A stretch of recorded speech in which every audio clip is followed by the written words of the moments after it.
Alright, so I just want to start off by saying I have seen the Inaku video and I don't think she plagiarized me. I just have reason to believe that she saw my video before making hers and like incorporated some points into it. So I asked her privately in DMs if that was the case. She said no. I remain unconvinced. That end of story. Doesn't need to be anything more than that. I'm dropping it here. More interestingly and more positively, Ryan Morphe, who is the person who was the comment that I highlighted in the original overanalyzing Avatar video, who was like the one person who was actually pointing out that the shift in animation style was a direct homage to Hiroyuki Imaishi. They found my video, which was really cool, and they commented on it, and they actually did more research that I did not do. So they found I make the point that I couldn't find any official source of the Avatar crew saying Hiroyuki Imaishi's name. And they actually found someone who did, which is apparently there are these Avatar extras, which were these extra episodes that aired, or like the same episodes, the regular episodes of the show that were aired, or possibly went up on the Nick website back in the day. That seems to be how some people found them. I like looked up on Reddit some like 10-year-old comments of people saying like, where can I find these? And some people were saying like, oh, it's viewable on the website, but obviously not anymore. The only place I could find them was on Amazon Prime, so I bought just the Great Divide, and I wanted to just check and see if this is correct, and it totally is. So here we go. I'm going to show you guys the only first-hand official acknowledgement that Hiroyuki Imaishi was the inspiration for the Zhang flashback sequences. So hats off to Ryan Morphe. You're awesome. You're the GOAT. Now this is funny also for a couple reasons. One is something that Ryan Morphe also mentioned, is that they don't specify that it was Dead Leaves that inspired this scene. They just say the work of Hiroyuki Imaishi, and then they say that his work can be seen on Magical Shopping Arcade Abenoshi, or Abenobashi, sorry. And that's funny because obviously it's Dead Leaves. Like, they were obviously looking at Dead Leaves, and they, later officially state that it was Dead Leaves, still without saying Imaishi's name, but Giancarlo Volpe later explicitly says that it was Dead Leaves in that Avatar Braving the Elements podcast.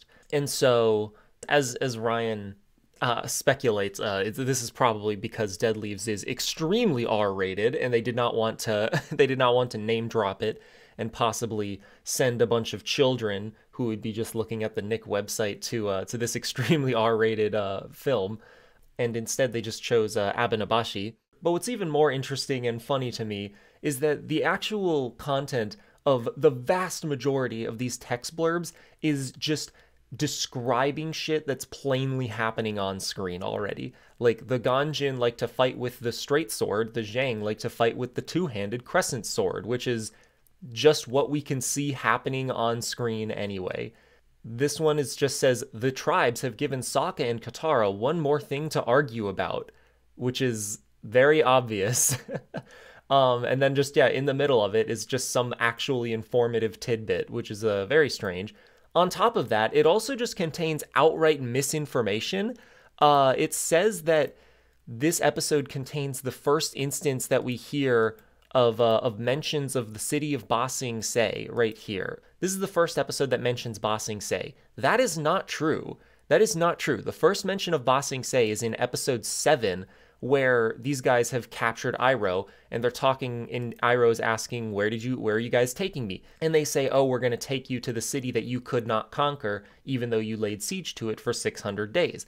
And Iroh goes, ah, the great city of Ba Sing Se. They have a whole ass conversation about Ba Sing Se. And like, I almost make this mistake in my video, but like, I went back and checked, and I was like, let me see, is this actually the first time that they mentioned Ba Sing Se? Because I was talking about why, why you shouldn't skip the Great Divide and its importance. And they have mentioned Ba Sing Se before, so that's why I specifically say that this is the first time we see refugees traveling to Ba Sing Se. And it is the first time that the idea of refugees are introduced to the Avatar: The Last Airbender universe, which is also significant, but I just find that hilarious that this source of the one firsthand account of anyone actually saying Hiroyuki Imaishi's name is also the same place that just gets a objectively false that just gets an objectively verifiable fact about the in-universe show wrong.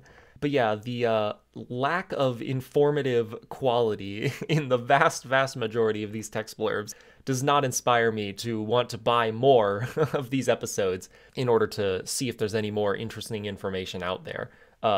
If any of you guys want to go do that, go for it. I was only able to find it on Amazon Prime Video, but yeah, I just thought that was interesting.